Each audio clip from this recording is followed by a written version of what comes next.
আমরা পরিষ্কার ভাবে বলছি, আজ সিআইডির একটি টিম এখানে মাননীয় প্রাক্তন মুখ্যমন্ত্রী আমাদের জননেত্রী মমতা বন্দ্যোপাধ্যায়ের বাড়ির এখানে তারা এসেছিলেন এবং তারা মমতা বন্দ্যোপাধ্যায়ের ক্ষেত্রে কোনো তদন্ত নয়, তারা আমাদের সর্বভারতীয় সাধারণ সম্পাদক অভিষেক বন্দ্যোপাধ্যায়কে কোনো একটি তদন্তের জন্য তার সঙ্গে কথা বলার চেষ্টা করে। কিন্তু আমরা সবাই জানি মমতা বন্দ্যোপাধ্যায় এবং অভিষেক বন্দ্যোপাধ্যায় ইন্ডিয়া জোটের বৈঠকের জন্য এবং আনুষঙ্গিক কিছু গুরুত্বপূর্ণ বৈঠকের জন্য তারা দিল্লিতে আছেন। অর্থাৎ মমতা বন্দ্যোপাধ্যায়ের যে কর্মসূচি সারা পৃথিবী জানে, সেটা জানার পরেও সিআইডি কেন আজ মমতা বন্দ্যোপাধ্যায় এবং অভিষেকের অনুপস্থিতিতে এলেন, এটাই বিস্ময়কর। তো এখানে ছিলেন যারা, তাদের মধ্যে অন্যতম আমাদের অন্যতম নেতা এবং আইনজীবী শুভাশিস চক্রবর্তী আমাদের অনুরোধ করেন যে যেহেতু এই মুহূর্তে অভিষেক বন্দ্যোপাধ্যায় কলকাতায় নেই এবং মমতা বন্দ্যোপাধ্যায় নেই দিল্লিতে, ফলে কয়েকদিন সময় দেওয়ার জন্য তারা ফেরার পর সকলেই তদন্তে সহযোগিতা করবেন।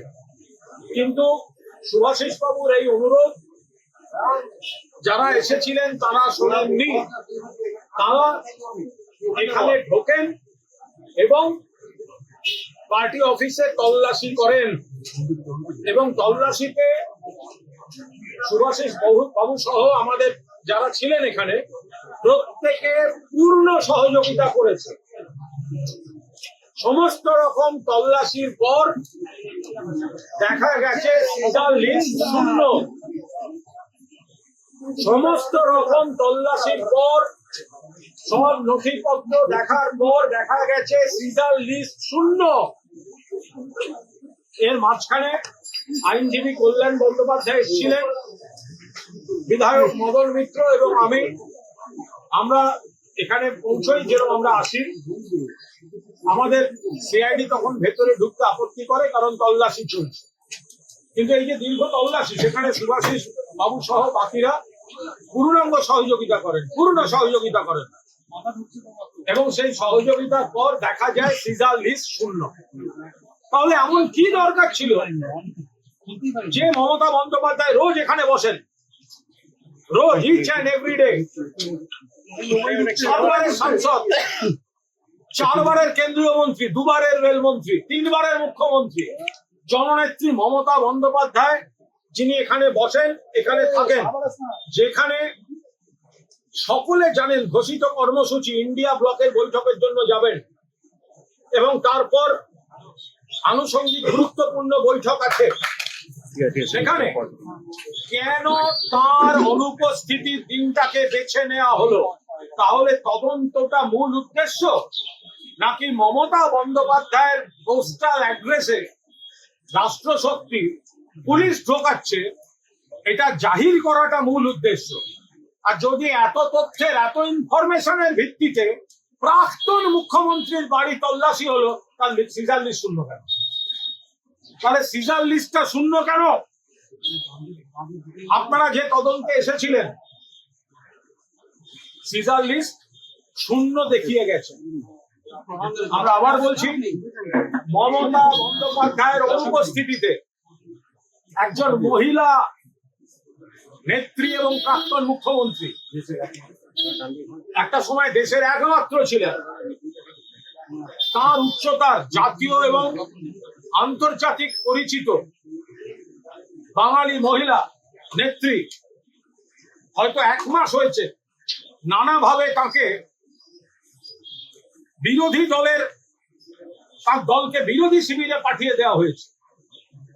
কিন্তু তারপর থেকে যেটা চলছে একটা ভয়ঙ্কর প্রতিহিংসা, এবং আজকে সেটা সব রকম সৌজন্যের সীমা অতিক্রম করে দিল। মাননীয় মমতা বন্দ্যোপাধ্যায় যেখানে থাকেন, যেখানে রোজ বসেন, মানুষের সঙ্গে দেখা করেন, নেতাদের সঙ্গে দেখা করেন, তিনি 2 দিনের জন্য নেই, সারা পৃথিবী জানে কেন নেই এবং কোথায় আছেন, সেটা জানার পরেও তার অনুপস্থিতিতে তার বাড়িতে তল্লাশির নামে পুলিশ ঢোকানো হলো। এটা বাংলা রাজনীতিতে একটা কুৎসিত নিদর্শন হয়ে রইল। এবং এটা যে কত বড় প্রহসন ছিল এবং প্রতিহিংসা ছিল তার প্রমাণ হচ্ছে সিজার লিস্ট शून्य। देखिए आज यहाँ पर ममता बनर्जी के घर में हमारा ऑफिस में ऑल इंडिया तृणमूल कांग्रेस वो ऑफिस में सीआईडी इन्वेस्टिगेशन के लिए वो लोग आए थे। ममता जी दिल्ली में, ममता जी और अभिषेक बनर्जी जी दिल्ली में थे इंडिया ब्लॉक कमेटी और फॉलो अप इम्पोर्टेंट मीटिंग्स में। सुभाषिष चक्रवर्ती रिक्वेस्ट किया कि ममता दीदी नहीं है, अभिषेक अभी नहीं है, थोड़ा दिन मौका दीजिए। और वो तो यहाँ पर ही थे, अब 2 दिन पहले क्यों नहीं आए? तो वो लोग नहीं माना, पूरा इन्वेस्टिगेट किया।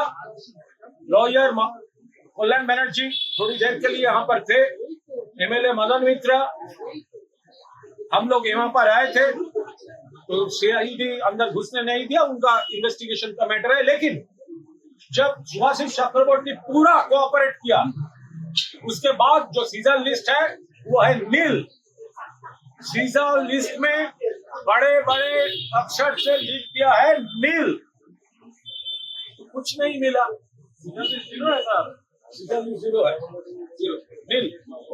तो ममता बनर्जी को ढूंढते वहां पर ममता बनर्जी को कोई क्वेश्चन करने नहीं आया, अभिषेक जी को वो क्वेश्चन करके इसलिए उन्होंने यहाँ पर आया था।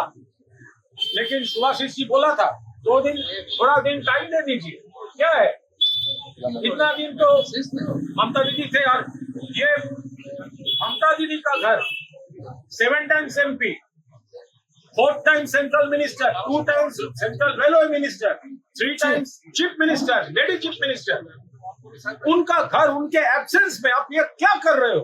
आपका प्रायोरिटी इन्वेस्टिगेशन है या एक महल, नेगेटिव महल क्रिएट करना है?